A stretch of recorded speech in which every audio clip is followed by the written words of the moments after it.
నిర్మల్ జిల్లా ముథోల్ నియోజకవర్గంలో అభివృద్ధికి సంబంధించిన ప్రొసీడింగులపై అధికార పార్టీ నాయకులు స్థానిక ఎమ్మెల్యే మధ్య మాటల యుద్ధం నెలకొంది. అధికార పార్టీ నాయకులు మాజీ ఎమ్మెల్యే విఠల్ రెడ్డి కొన్ని అభివృద్ధి పనులకు ప్రొసీడింగ్లను తాము తెచ్చామని ప్రొసీడింగ్లను విడుదల చేశారు.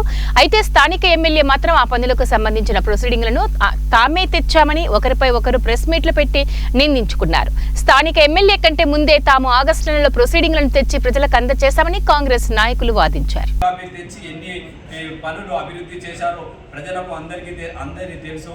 మీకు అందుకోసమే ప్రజలు గద్దెన దించినా కానీ మీకు ఇంకా బుద్ధి రావడం లేదు.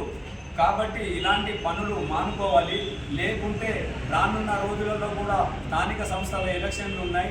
ఏదైతే ఎమ్మెల్యే ఎలక్షన్లో మీ కార్యకర్తలకి మీ నాయకులకి ప్రజలు పరుగులు పెట్టించారో ఈ స్థానిక ఎలక్షన్లో కూడా అదే విధంగా మీకు ఖచ్చితంగా పరుగులు పెట్టిస్తారు.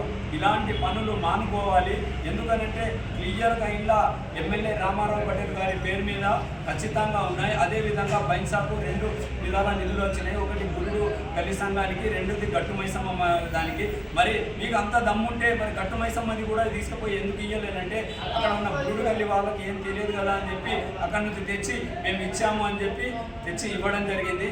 ఇలాంటి పనులు మీరు మానుకోవాలి. లేకపోతే చాలా బుద్ధి చెప్పడం జరుగుతుంది. అదేవిధంగా మీరు ఇంతకుముందు కూడా బట్టిగల్లి గణేష్ మందిర్ సంఘ భవనానికి కూడా నేను నిధులు తెస్తానని చెప్పి